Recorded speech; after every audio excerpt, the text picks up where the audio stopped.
So, what's up, you guys, and welcome back to my channel. If I look like I'm dying, it's because I am, and don't pay attention to the bruise on my face.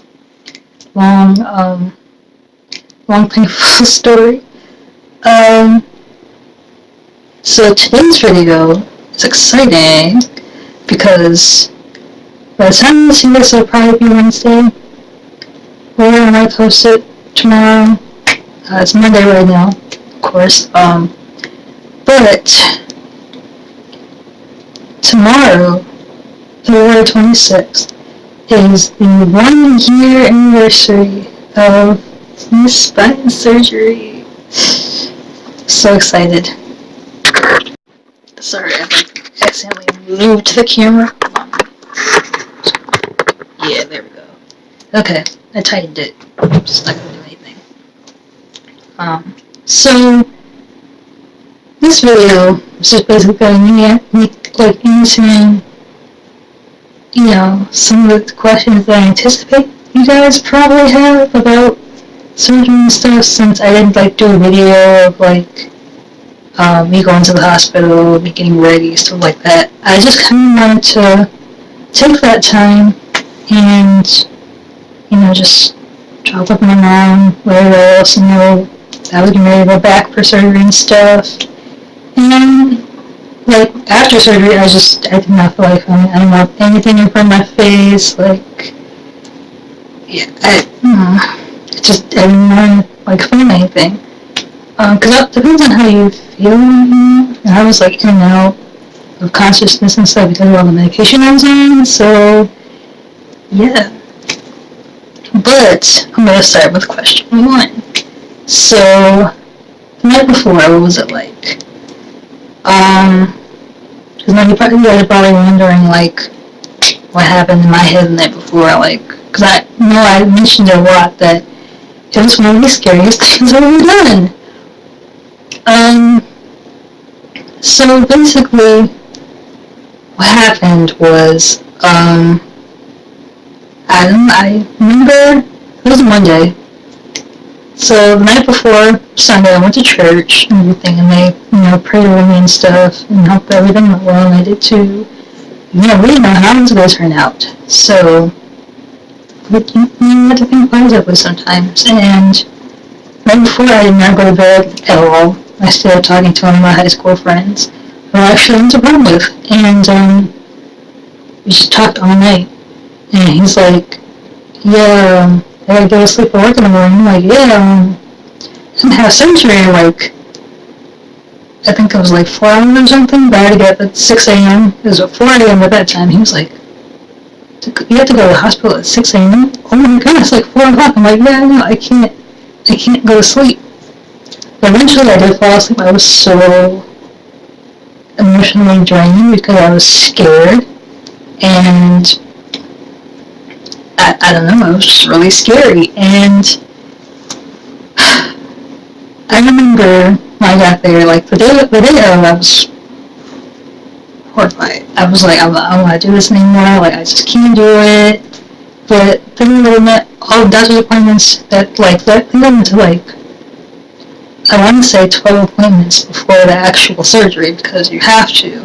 They have to make sure your heart, lungs, everything else that's going to be, or possibly could be affected by the surgery, is going to work and function properly so that there's no complications / death. Because, losing a lot of blood like I did can kill you if, you're not going to clot properly and all those things. So that's why I had to go to so many appointments. But, what happened? Oh, so I get to the hospital, and we checked in and everything. Mom took a picture of me. If I can find it, I'll insert it, but if not, I'll probably just find it later and post it to Instagram so you guys can see it. I did take one picture at the hospital. I wanted to film, but I didn't think that they'd let me, so, I don't know, it was a really anxiety-provoking day for me, you know,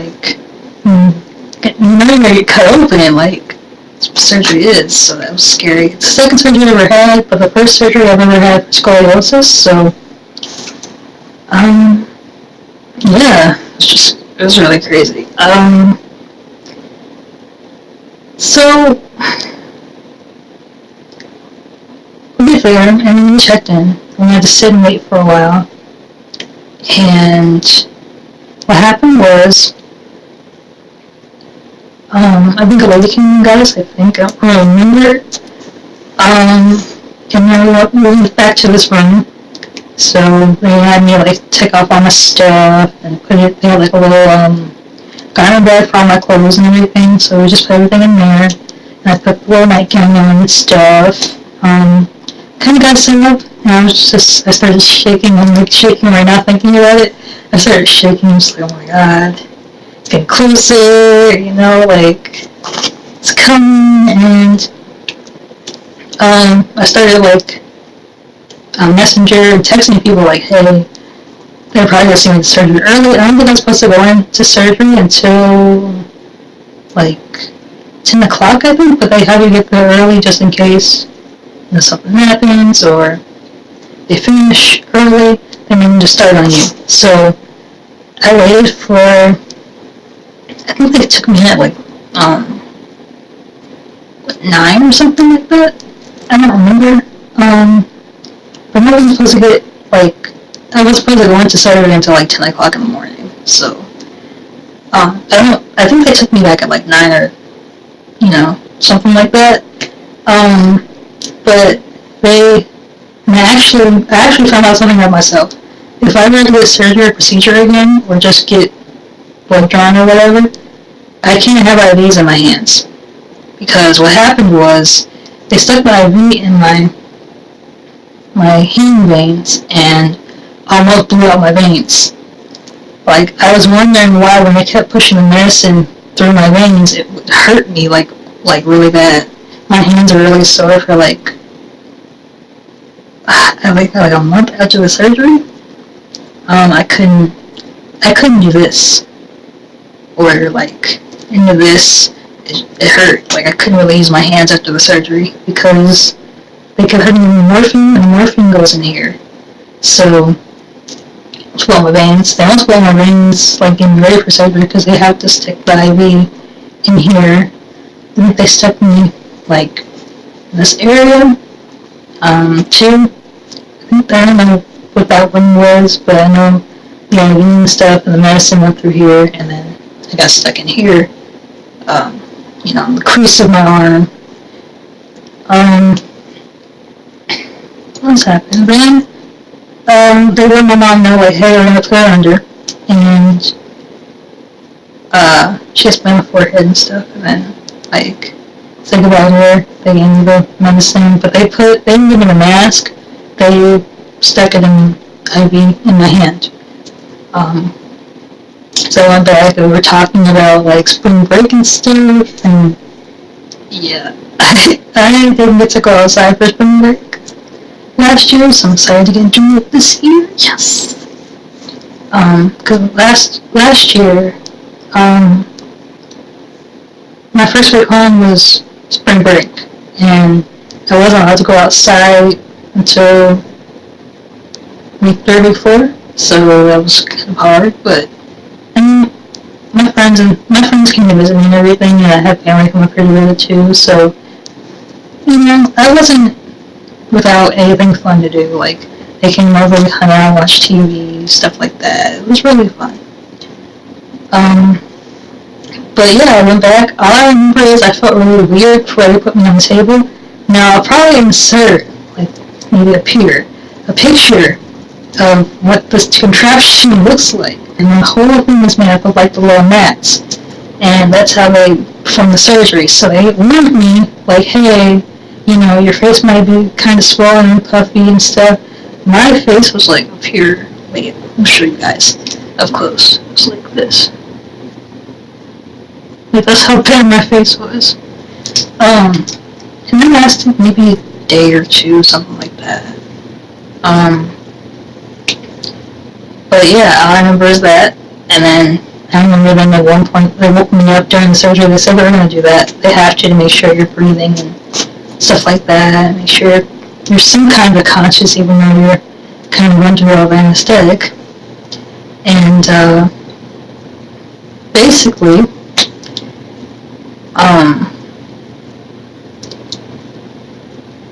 yeah, so basically I woke up and mom said I kept asking her if I had a surgery already because I was so like, I had so much anxiety around it because if it wasn't performed right, you could have been paralyzed. And there's also so many complications you could have, gotten from it. Infections. There was this thing called, I think it's ileus, where it's like a bowel obstruction. So you have to keep watch for that. I have to make sure you can do that, and you have to make sure you can pee before you leave the hospital, or you cannot leave. Because I have to make sure that those two things, like your colon and your bladder, are functioning properly. If they're not, that's another surgery. You have to fix that. There's a paralyzation. I would have been paralyzed. Some people get paralyzed from the neck down, depending on where surgery is. I would have been paralyzed from the waist down. So no more dance, no more any of that.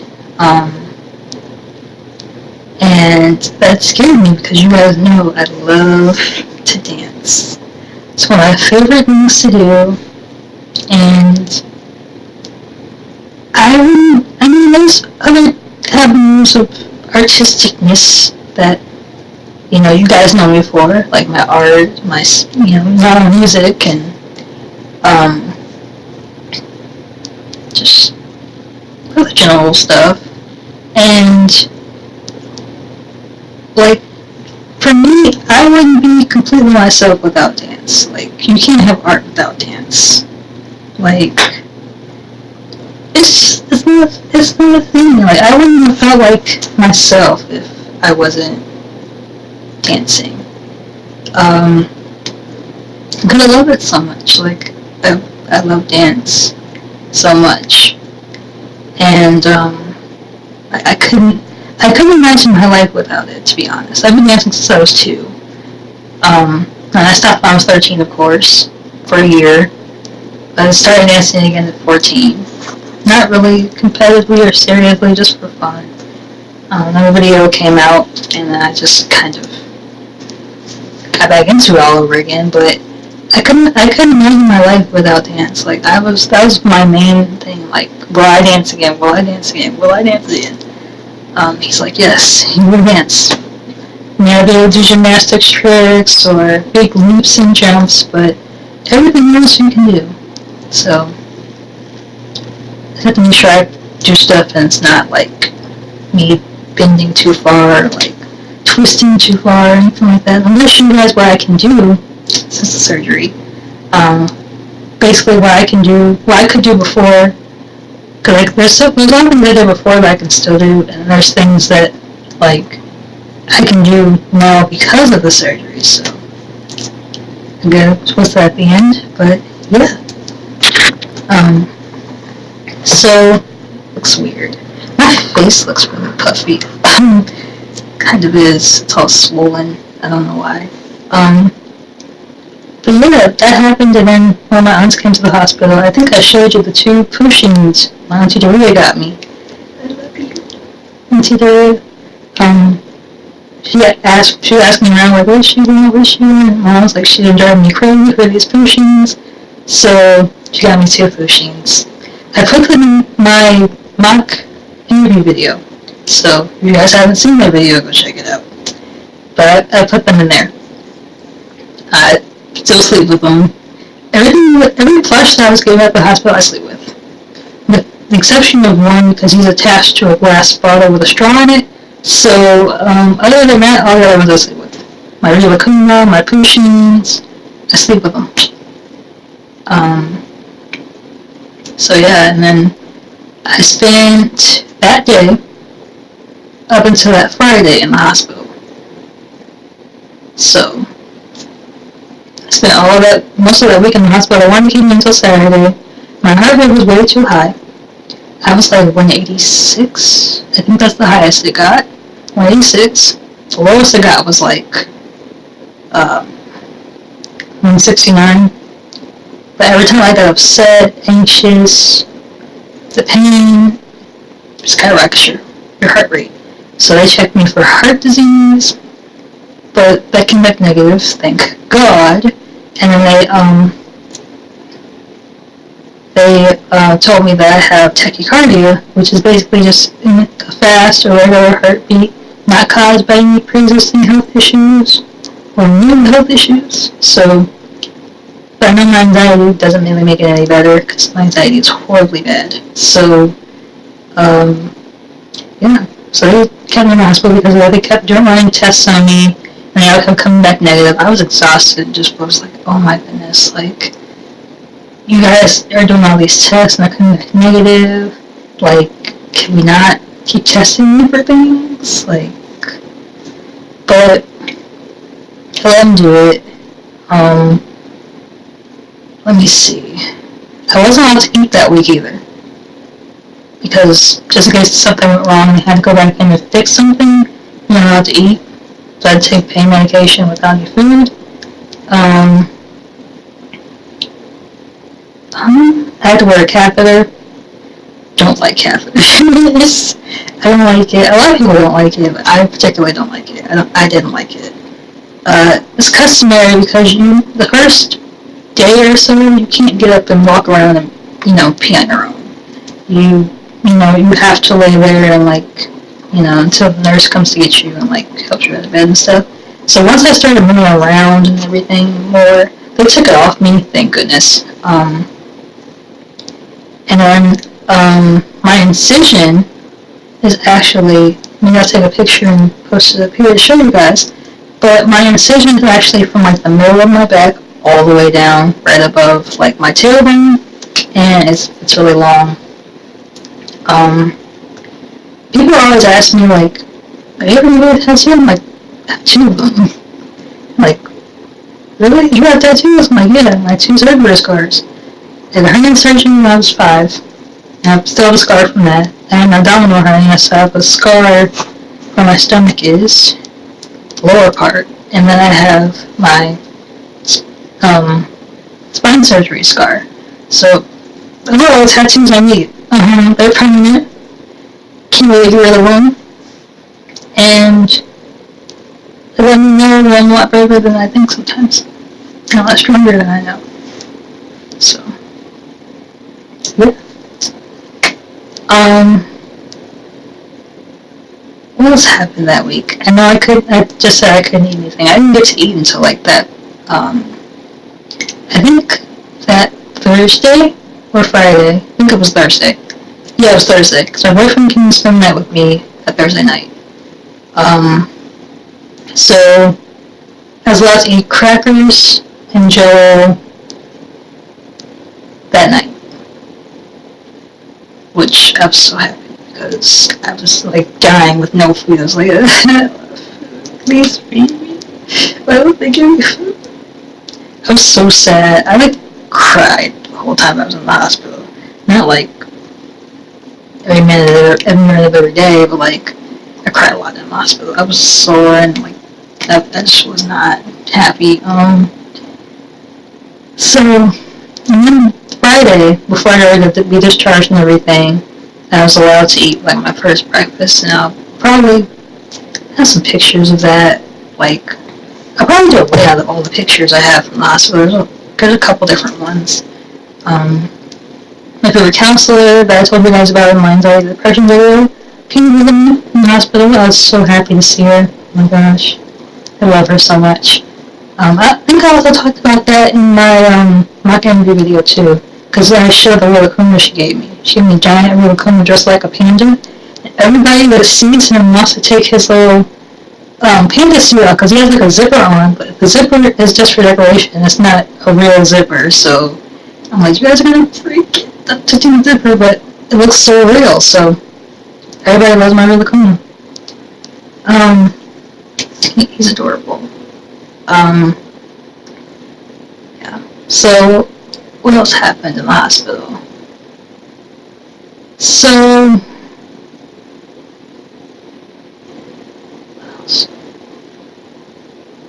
I don't know, I think that was pretty much it. And then a couple of my aunts came to visit me. My auntie Marlene came to visit me.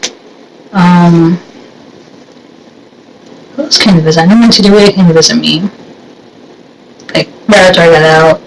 My stepdad, my mom was there. My brother and his girlfriend came to visit me. One of my other aunts came to visit me. She brought me like a butterfly balloon.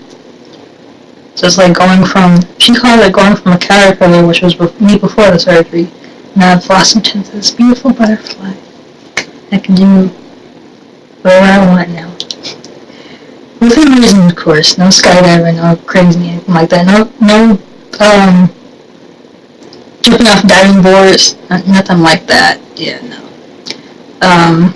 Because I can still break my metal. It's not super hard to do, but, yeah. Plus that, I don't like heights anyway, so I'm not gonna be a daredevil and do anything stupid, like, so yeah.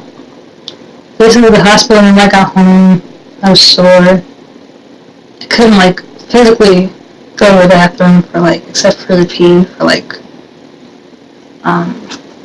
better part of, like, 2 weeks, I think. And, like, I don't have any pictures because they would probably scare you guys, and I didn't want to scare you guys, but my normal body weight is 115. I went to, like, 108. 108 is, like, really, really skinny for me. My cheeks were all, like, this, and sunken in, and I had, like, these black things in my eyes, and this black strip over my forehead, and, what else? My stomach was really distended. That's because of the medicine, that happens to everybody that's ever had surgery, so it's normal. And I had before I got ready to leave the hospital, they had to take out my, what is it called? It's my drainage tube. It's like this, it's kind of like if you ever had, like, ribbon. There's, like, this little spindle it's on. That's why I call it a spindle. So, it looks like that, but it's this thing that drains the excess, fluid, toxins, blood and stuff from your back or from the incision site. So I had one of those. And they were like, you don't need this anymore. You don't have to go home with it on. I thought I had to come home with it still on me, but, like, it's fine. I'm going to take it off you today. I think the most painful thing about the whole ordeal was the fact that,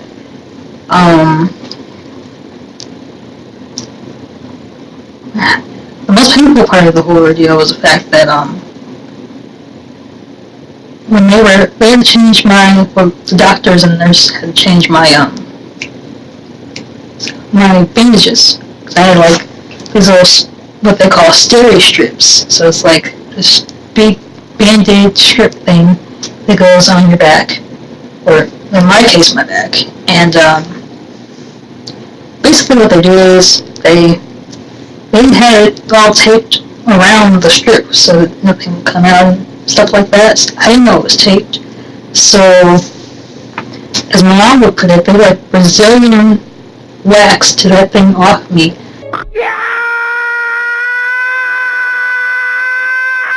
So they like ripped it off. Like I was getting the Brazilian wax.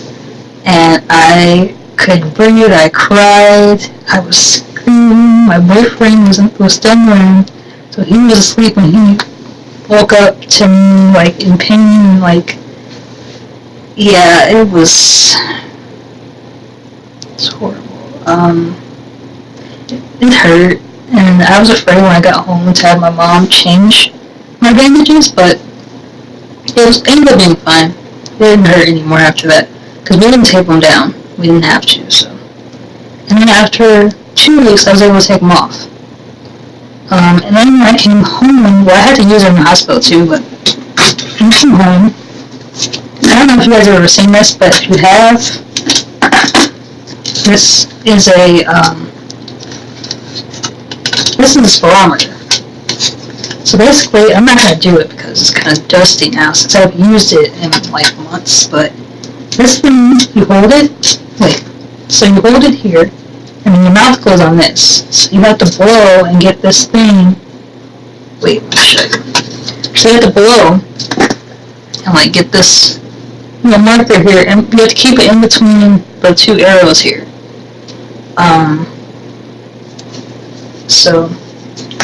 And I have to do it a couple times every hour, because if you don't, do it, your lungs can catch pneumonia and that can kill you. So I had to use this in the hospital. I started using it in the hospital, and then I started using it again when I got home. And I used it until maybe week 4, week 5, something like that. Just because I wasn't outside. They said when I started being able to go outside and get actual fresh air and stuff, that I wouldn't need it anymore. So I let my body tell me when I didn't need it anymore. So I just kind of quit on my own using it. And I also have a red back brace. You guys have seen a picture of me wearing it. I think I posted that to Instagram, but if I haven't, I'm going to do a collage of all my pictures from back then, so you guys can see them. So yeah.